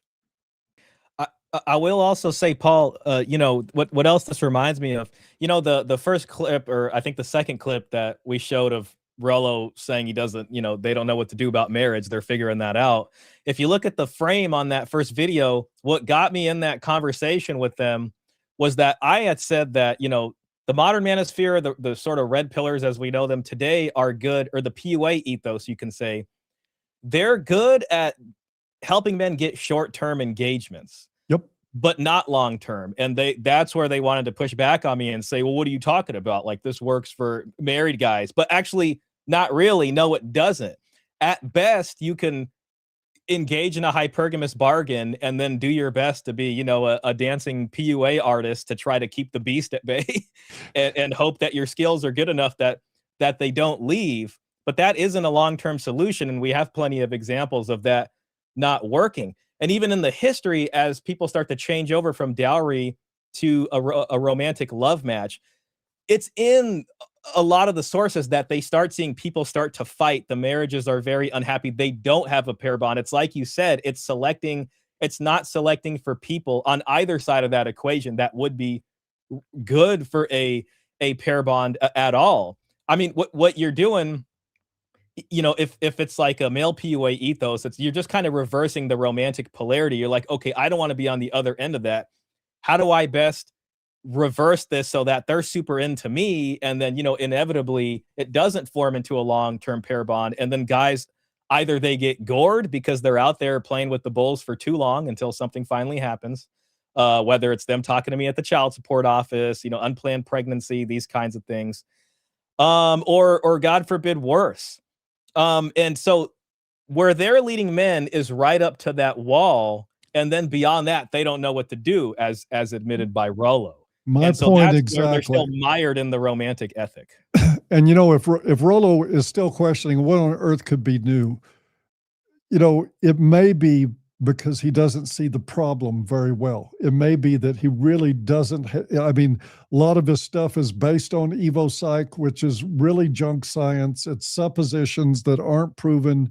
And it does, just like you said, this leads men right back to a big fat blue pill being swallowed and lives that they find unfulfilling. You know, when you base a lifetime bond on a flood of neurochemicals that last a few months and say, okay, I feel this way, so now I'm going to have this for life. You're smoking crack and you don't know it. You're smoking a pipe dream, because those neurochemicals fade. They pass after time. And then what I hear from guys all the time, man, she's a drain on my wallet. She spins me into oblivion. I can't even hardly stand being around her, but I can't afford to divorce her. And it's just driving me crazy. And I asked those guys, when you met her, did you lead with your wallet? Did you try to impress her with flowers, with expensive gifts, with taking her to fine restaurants and showing her the life that you promised her? And now she comes to expect that from you? I mean, look, I'm not about blaming women for this stuff. I mean, and I know it's going to upset some guys. And by the way, if you have comments, questions, anything, please feel free to put them in there. We'll be happy to talk about them with you, and I'll try to give you the best honest answers that I can give you. But the problem here is men. And I don't see them as victims. I think they've been brainwashed. This is like a lot of centuries of cultural condition that's resulted in this. But have you ever tried to talk to a guy who's infatuated with the wrong woman? Oh, no, they will do anything to argue back with you about why she's amazing. They will end your friendship right then and Yeah. there, and gladly do it, because by God, Cupcake would never do that to me. She's Yeah. perfect. This fantasy that men engage in, you know, we hear all the time, women are in business, men are in love, or just the reverse. Can I say, Yeah. just to give a shout out to that creator, that's Coach Greg Adams. And I think he's the one who almost got, like, he is the closest and the clearest so far as the Manosphere has a creator. Yeah. He has that men are in love, women are in business. And I want to advance. Men used to be in business and women were in business until, you know, the romantic ethos came in and gaslit men to be in love. And told men that if you're in business, you're a scumbag. Exactly. That's what we've been told. And I'm encouraging men, get into business. And I'll give a shout out to Greg Adams. He's got great content. I mean, he's part of the body that we're sort of criticizing here. But again, he came out from MGTOW, which is why it makes so much sense that a lot of the stuff he says is pretty spot on. Yeah, you know? Yeah, that makes sense. Same thing about Matt Cross. Great information. There's a lot of good stuff. I'm not saying these guys have their heads up their butts, but what I am saying is that the overall ethos: women are hypergamous, men must prove their worth. That is written in stone, and that is part of the human genome. For pity's sake, and there's nothing you can do about it. I'm telling you that's not true. I'm telling you that anybody that's telling you that is lying. Even if they don't know they're lying, they're telling you something that's not true. You can choose. You have to have guts to do it. You have to risk rejection to do it. And guess what? You will get rejection, but you're going to get rejection no matter what you do. That's part of pair bonding with women, is that some of them aren't going to want you. But what I'm saying here is that the women that you you want you, those are the ones you're going for. If your whole mentality is, I'm going to take the first pretty thing that looks my way, good luck with that. But that is a self-inflicted wound, and we have to ask men to start owning that. Paul, is it okay if I share one more source? Yes. Just because I think it really emphasizes this changeover into, this chivalry romantic ethic. Brian, if you can please pull up, it's from Civil and Military Gazette, Lahore, Wednesday, 7 October 1925. Thank you so much. And this is early 1900s, and the article is titled, "Where It Is Easy to Marry, Modern Code of Chivalry in England." So square on chivalry. "Are English women spoiled? Any foreigner, if he told you the truth, would say yes. This," writes Dorothy Buck in the Daily Mail, "is the only country in Europe where a moderately attractive girl, penniless and by no means capable, can be moderately sure of marrying, and probably marrying well. She does not require a dowry. She does not need to be able to cook or sew or manage a house. Some young man," this is where the simp comes in, "only You just sure this is from when? This is from over 100 years ago. "Only just capable of making ends meet for himself, is only too enchanted to do the same thing for her. She runs him up dress bills, makes him eat at restaurants, makes a shilling do the work of sixpence, and he bears it with equanimity. If he cannot keep her entirely and she has to earn a little pocket money for herself, the thing is considered a slur on him." The continental idea that of the wife's dowry being handed unconditionally over to the husband. So this is the rest of continental Europe, who thereupon generously gives her allowance out of it, would be regarded as unthinkable by an English girl. She lays claim to no useful qualities or capacities as a wife. This is what the tradcons want to keep perpetuating into the future, by the way. Yep. She is simply herself, and she thinks that ought to be enough. I am the table, right? And where have we heard that before? And she has induced the Englishman to agree with her. Frenchmen, together with all other Latin races, are full of charming mannerisms. Every pretty woman likes to have her hand and kissed with courtliness, to hear an aptly turned compliment, to receive the impression subtly conveyed and entirely erroneous that she is considered a creature too bright and fragile for human nature's daily use.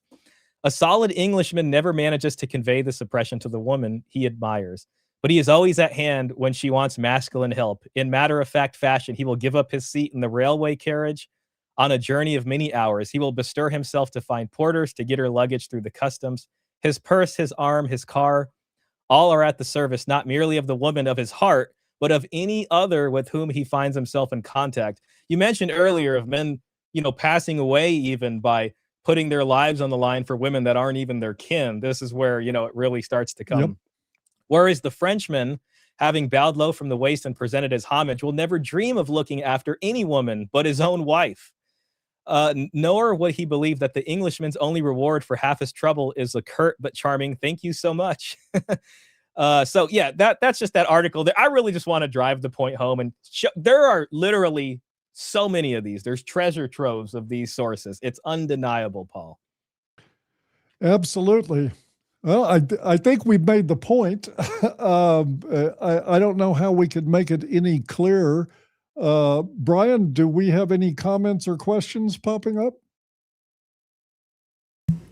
Yes. Let me bring them up. I just needed a second to turn my microphone on.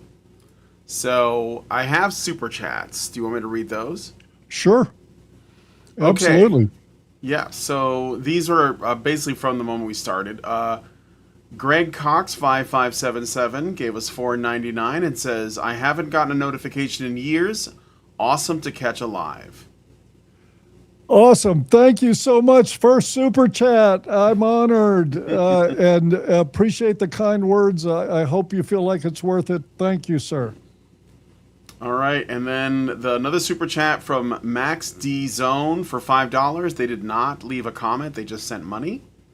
Thank you, Max. We got one from Redonkulous Regiment Actual. I think that's Terrence Pop. Terrence Pop. Yes, Pop. gave us $10. Thank you, Terrence. Oh, Terrence, you're so cool. We're going to bring you on here too, buddy. That's going to be a great episode. Yep. And then we got one from Seguro Sincero 4057, who gave us $49.99, a big super chat from there. That is, yes, I very know nice. who that is. That's Caesar Quintana. Yes. Caesar, you're the man. Shout Thank out you Caesar. so much. How about it? And he says, thank you for your important contributions to men's health. That was so Seguro Sincero gave us that one. Caesar Quintana gave us $49.99 as well. So there's two $50 super chats basically. Oh. Yeah. Okay. Wow. Yeah, amazing. And no comment with that? No, the one from Seguro was a comment, but Caesar did not leave a comment. They just put in the money. And then I just got... sounds like Caesar. Oh, yeah, you know we're what? getting more. They're sprinkling wait a in. minute. No, I know who Seguro Sincero is. It's somebody else, and I can't say his name. Thank you, brother. I was just texting back and forth with him just before we started the show. Thanks, brother. Appreciate it much. One of our XY crew guys. Sweet. Then we got another one from Mountain Man Tops for $4.99, and they say, what do you guys think about the recent Dave Ramsey viral video? Paul, did you see that? Yes, I saw did. it. I saw Dave Ramsey just basically telling a woman to drop a guy because he wouldn't take on her $90K in debt. The thought crossed my mind at the time to maybe even use that video in this opening because it was a perfect example of where tradcons have taken the notion of relationships between men and women. This guy was treated like a dirtbag, called a bum. Why? Because he didn't want to take on $90,000 in debt. Plus, this woman had been living off of him, with him paying the bills for years, and he finally drew one simple line, said, you had to pay off your debt before I'll marry you, and he gets treated like a bum. This is, and when I tell men you got to have a spine, this is why. Because the world will turn on you. It will cause unpopular thoughts and feelings about you if you act like you actually have value as a man. And guess what? That's exactly what you're supposed to do anyway. Can I add to that because I saw that clip so many times and it was so annoying to me. I even made a video on it on my channel. But when he called her a princess, I about fell out of my seat. Because I've been looking through these sources and I haven't seen one princess that didn't have a princess-sized dowry coming with her instead of a negative 90,000. I literally have a few sources about an English princess who they had to hear her case in Parliament because they were deciding whether or not to give her a dowry of a certain size or not because they weren't happy with who she was choosing as her husband. They wanted her to marry into royalty, and it was the first time that she was going to marry an English commoner, that a person in the English royal family had did that for a long time. So the English people were in an uproar about that, and somebody had introduced a bill or something to try to really diminish her dowry because they didn't, since they're paying this money into her dowry, they weren't happy with their marriage choice. But yeah, when he called her a princess, I was just like, oh my God, not only doesn't she have a dowry, but she's got a negative dowry. For him to use that word princess was just like, just upside down. That's the romantic ethic, though. Every woman is a princess, and it's not supposed to be questioned. Okay, and I got one more super chat from Suvia that gave us $5 and said, this episode rocked. Thank you, Suvia. Thank you, Suvia. I also have that clip available. She's got some, check her out on X. She's got some great ideas she's tweeting out there. I've been enjoying her tweets. And look, we're getting another one, $10 Australian from Dennis Green 6222, who says, great live stream. Paul, you're a legend. Cheers from Uber Gynocentric Australia. Mr. Green, thank you so much. I love the guys down under, all the way back to AVFM when we did traffic analysis.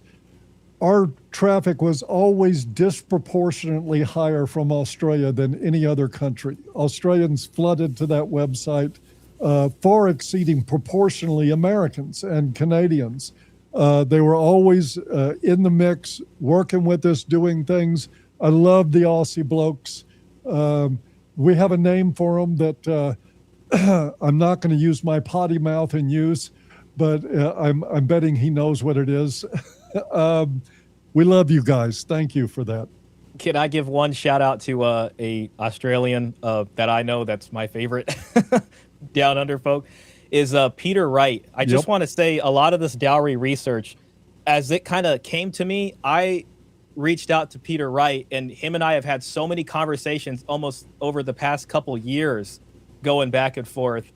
And he's really helped me understand this better. And it was really his idea to start digging into the newspaper archives. I was just looking at actual academic papers and stuff is where I went first, and, literature and other stuff. When he went into the newspaper archives and started pulling out these stuff, it really put me there, really helped me understand this dowry ethos. So I want to give a big shout out to Peter Wright at gynocentrism. That's his handle on Twitter, and also gynocentrism.com, which is his website. Yeah, I gotta second that shout out to Peter. It was about 15, 16, 17 years ago, something like that. I wrote a piece where I made some reference to chivalry. And because I figured that was part of the problem, but I didn't have a grip on what it was. And the next thing I know, this guy's pulling out research left and right, starts gynocentrism.com, really starts digging into he's an amazing researcher. I don't even know how he accesses half of this stuff, but he finds it. And he's really shaped, we've sort of had a mutual shaping of our work between the two of us, but in terms of influence on what I've done online for 20 years, he doesn't have a peer. He's been right there in it. I can't even begin to give him enough credit. And I think his work is felt far beyond his reach. Absolutely. All right, I got more super chats, like 4 more now. So they're really coming in. Thanks, guys. Wow, man, you guys are, I don't even know what to say, but thank you. That is awesome. Shadrach Roberts gives us $5 and says, "Congratulations, Paul, on a great first episode. Shout out to you and Shah." Shout out to you, sir. Thank you, sir. Thank you so much. Thank you for the support. Shout out Shadrach. He's one of the gold pillars that hangs out on my live stream. Oh, I like him even better now. He understands the dowry ethos. Yeah, cool. Daniel Prieto 4901 gives us $1.99. I think it's just a donation, so I just say thank you for the donation. Well, okay, thank you, Daniel. It's appreciated. All right, at Marriage Causes Divorce 7540, who gives us £5 and says, "Is a 0 body count and peacefulness better than a 50K or 100K dowry?" I'll answer this first, and I'll say ask Steven Crowder that question. There you go. I don't even need to say anything about that. I just repeat, ask Crowder. Yeah. Pavel Tonkov gives us 10, is that pounds? No, dollars, $10, and says, "Disagree for the most part, but congrats on a great first episode, gents." Thank you. And feel free, guys, if you have a point of contention with anything that I say or that my guests say, I would like to entertain it. We want full investigation here. One of the things that I hope is that this podcast represents is we're going to have civil discussions. We're going to examine ideas in an atmosphere of respect. So if you've got contrary ideas or you hear something that just makes no sense to you and you don't think it's right, please let us know. You might change my mind, you might not, but you deserve to be heard. Absolutely. And thank you for that super chat, Pavel. And, we appreciate hearing what everybody has to say. Very much so. All right. Driver Sus 44 gives us $20 and says, "Happy to see you streaming, Paul." Hi, Suze. Oh, Driver Suze. Oh, I see. Yes, okay. That's Suze. Suze, thank you so much. Susan is an old friend. We go way back. She was there in the beginning, Gandalf, 3,000 years ago. Max D Zone gives us $20 and says, "Thanks, Paul. You helped me after my wife died, and your content helped me make good choices as well." Sorry for your loss, Max. Thank you so much for the donation. And you know, it can end up sounding like just words sometimes, but it really is a big deal to me when I hear the work has helped somebody. That makes my day. It does. So I'm glad for whatever my efforts was some help to you, sir, during that terrible time. I'm glad you're making it through it. It's apparent that you are. And thank you so much for your kind words. That's it so far. For paid ones, do you want me to go through some not paid ones? Yes, let's go through them. All right, I'll scroll back up and see if there's anything of interest, unless you see something. I don't know if you're looking at the chat or Shaw, if you see something. I just pulled it up. I hadn't been looking at it. All right, so I got one here from... It's a complicated question? Sorry. It's complicated. It is in there. He said, "Isn't men expected to approach women and risk rejection still the romantic ethos?" I don't think you necessarily have to be the one approaching. As a matter of fact, we'll get into this more in the future. I mean, because again, one thing you'll never hear from me is this is what you need to do to attract women. This is how you approach them. I'm not getting into any of that garbage. This is a go ahead, Sean. Well, I would just say if men are culturally shamed into that, you know, then that could be rooted in the romantic ethos. If it's like you have to do this or do that. Oh, and you know, my paying for dates on the first date or the first two dates that I used to do when I was looking to be in a long-term relationship, you can call that participating in the romantic ethos. I just called it less complicated. I was going to get to the important stuff either way, whether I paid for the first Starbucks or not. I was still going to end up telling a woman that I wasn't there to take care of them. And I'll say this, Paul, you know, you mentioned earlier about some of the men that you were working with and you asked them if they led with their wallet. And yes, they probably led with their wallet, but they probably never asked about her purse. Yeah, and then once the divorce is happening, then they're upset about the money split, you know? I wish I really could have had a camera handy for the looks on women's faces when I told them that I basically told them I wasn't going to be a sugar daddy. It was shock, disgust on some of them, absolute rejection, anger. They were angry because I wasn't going to pay their way. We need more men doing that. Yes, and we need more men doing that. In terms of approaching, John, it's always good to hear from you. Love your work. Another guy that deserves a shout out. He's one, I think, between him and Shaw, they're bringing some much needed repair to the manosphere. This is important stuff.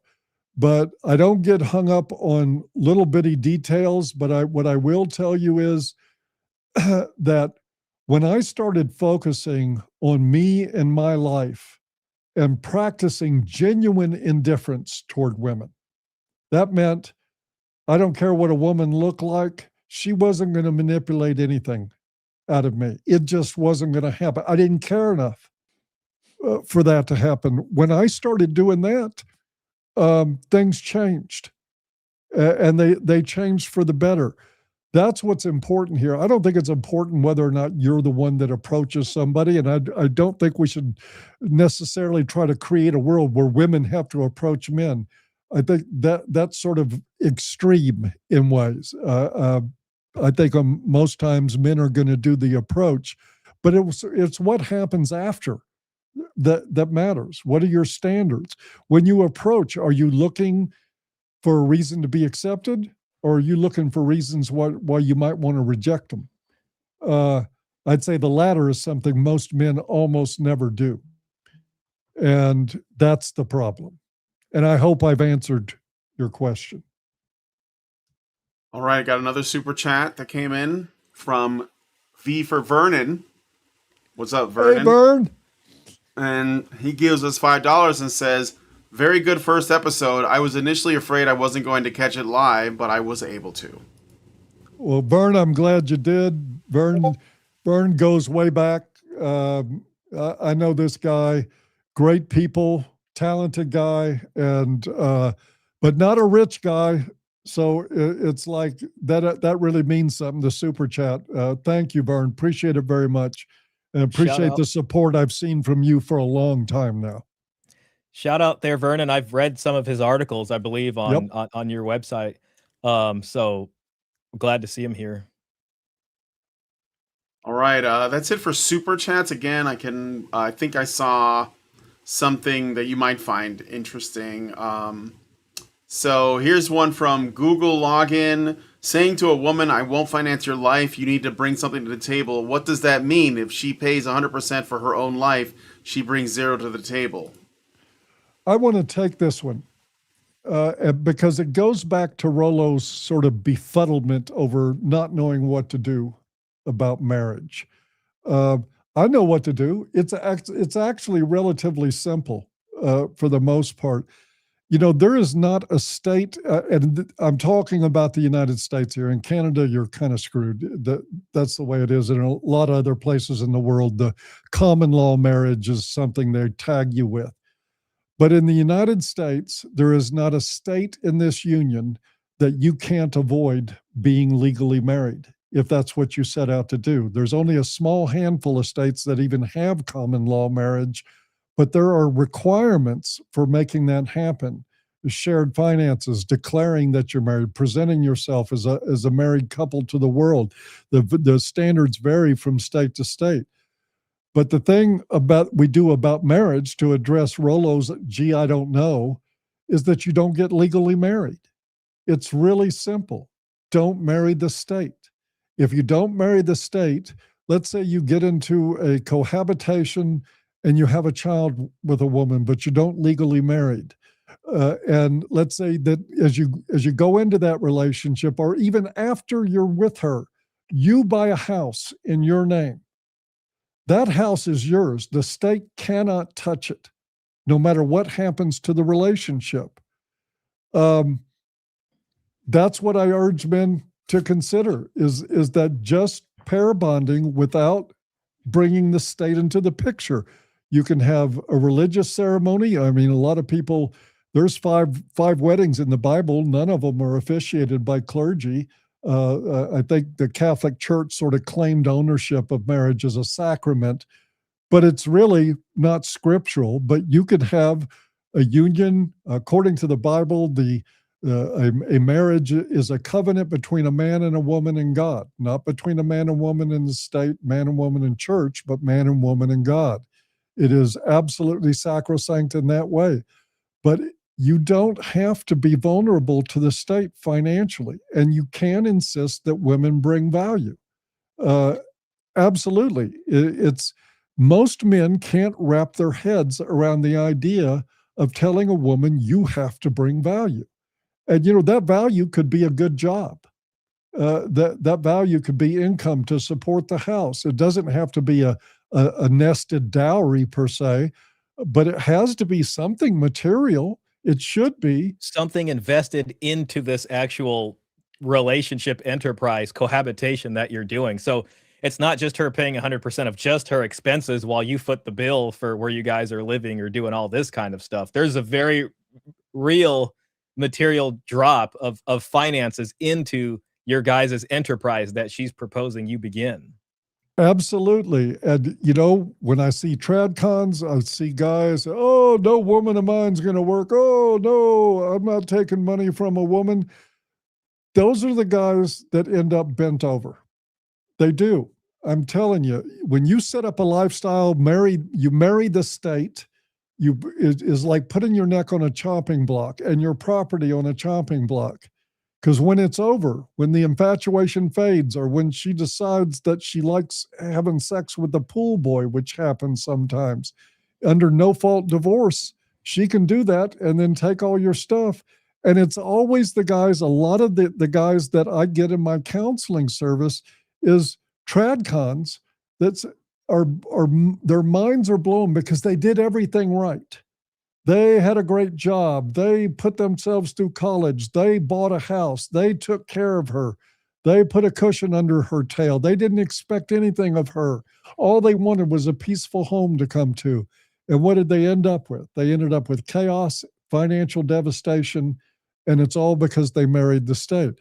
So the answer for Rollo, since he obviously didn't know, is that what do you do about marriage? You just evict the state from marriage. And you might want to consider having some values that assert your own worth in the process and insist on somebody who can contribute as some sort of participant instead of just a childish spectator that's there to be taken care of. It's real simple. It's just most guys don't think of it. Yeah, and I'll add on, and I understand that there's things like gynocentric judges and stuff like that, but I have seen hundreds, possibly thousands of divorce dissolution judgments cross my desk, and I've read them, and I will tell you the ones where the divorce was easier to process by both parties, was amiable to some degree, where the men were able to survive that after, were the ones where both parties brought something into it. Because really, at least in California, it is a community property once the marriage starts. But if they're both invested, if they both got some kind of money, then they're more likely to say, all right, yours is yours, mine is mine, and let's just split this up. If you were, I'm not even saying get the state license, but for the people who did, when I did see the divorce come down 5 to 7 years later, when the romantic, the romance had finally dried up and they hated each other and they hit the dead bedroom, those are the ones that were the smoothest. But if you play the tradcon role, that one's definitely going to get you. If you're going to want to be Mr. Bugatti and think about doing this, you're going to have some trouble on the other end. So, yeah, that's from my experience. All right. Do you want me to read some more comments? How many more do you want to take? Let's take a couple more. But then we've been going a while. We probably want to wrap it up. All right. So let's see. Trying to find something juicy that. There you go. If you're Brian Martinez. You'll find it. I got something here. 5 pounds from Marriage Causes Divorce. He sent us another super chat. Mm-hmm. In marriages where the women brings money, the women earns more. There is more domestic violence and more erectile dysfunction. Does this mean dowries are useless? I'll tell you, I read the study about the erectile dysfunction. That only happened in marriages where they started out where the men was like a tradcon and they were making more. And then later in the marriage, the woman surpassed them because they subscribed to a certain idea of masculinity. If the marriage started off the other way where they both or she had more, then that doesn't happen. In other words, if the guy wasn't a tradcon to begin with, his chances are a lot better. Exactly. Yeah. So that is kind of presented incorrectly there. And I would never, good sir, and thank you again for the super chat. I would never say a dowry is useless. Yeah. And the last 2,000 years minus about 250 agree with you, Paul. Yep. Got a comment from the Heroes Forge. What do you guys think of the sword and shield model? Like John and Abigail Adams. John did the history shaping work and Abigail did the running of the estate. I think you can kind of bring that down over to the mom and pop model in some ways. If Brian, if you can bring up another source, there's one there from the Morning Leader from Tuesday, 8th September.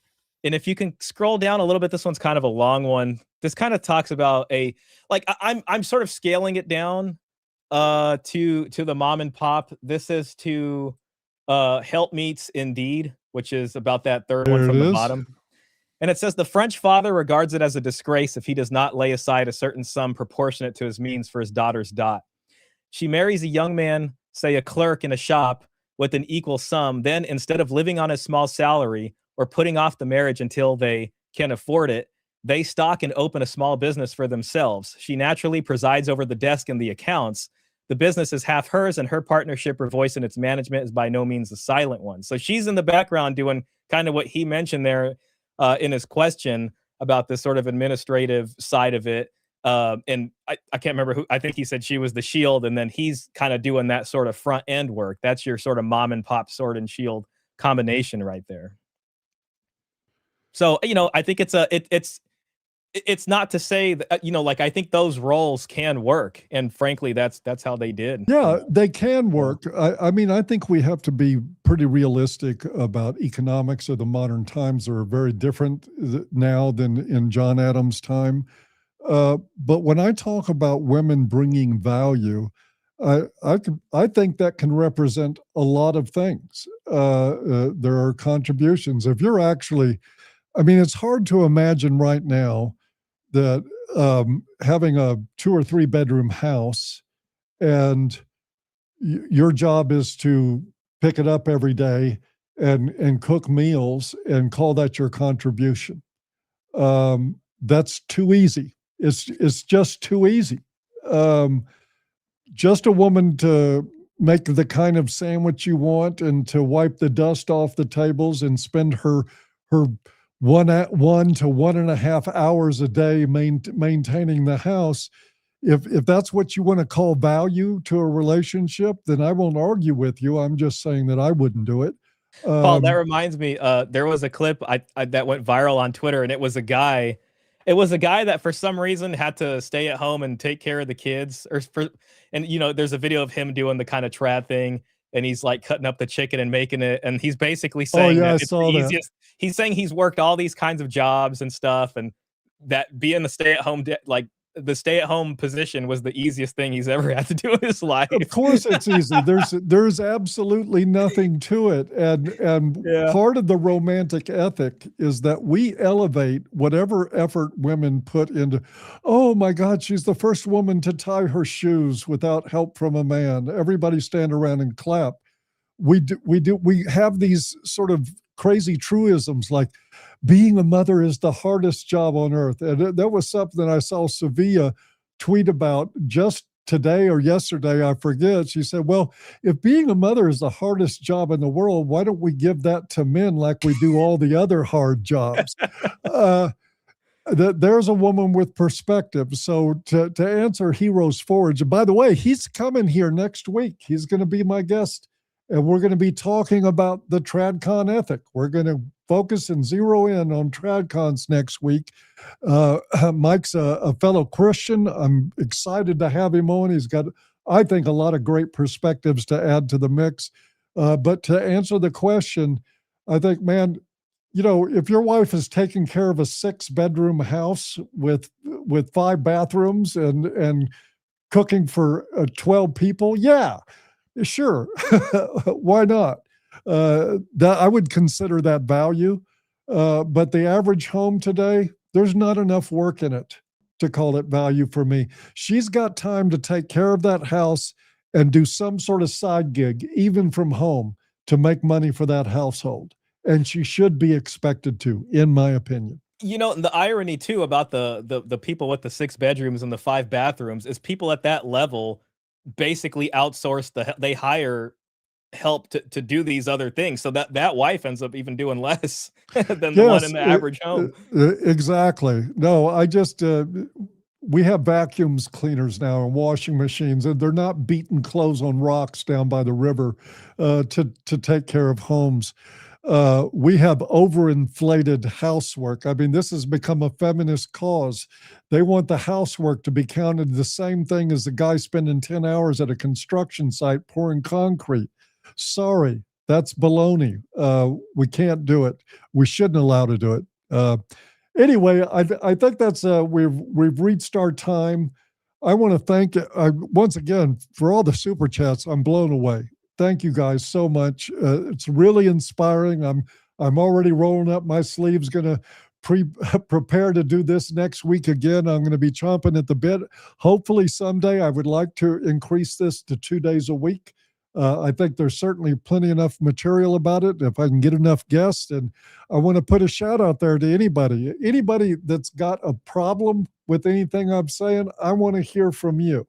If you're articulate and you know your subject, I would like to have you on as a guest to debate things in a civil atmosphere where we treat each other with respect. I'd like to see that happen as a part of this. But anyway, the next 2 or 3 shows, we're going to do tradcons, then we're going to do PUAs, and we're going to take one more hit at Evo Psych, and then we're going to return to sort of the normal podcast thing. I'm going to be breaking down videos. I'll probably bring Shaw back on regularly because he's a reliable guy to do this sort of thing and very knowledgeable. But in the meantime, guys, please take care of yourselves. This podcast is for you. It's for men who want to reject this garbage, this script that we've been ordered to live by, literally against our will, had it beat into our heads from childhood. And I'm telling you, I don't say this as a brag, but I'm living proof that you don't have to go that way. You don't have to go that way to find some love in your life. You don't have to go that way to have a sense of family. You don't have to go that way to have peace. As a matter of fact, you want peace, go the other way. And with that, I'm going to say thank you to Shaw. Thanks to Peter Wright. Thanks to Caesar, all the friends. You guys have a good one. We're out of here. Thanks, Paul.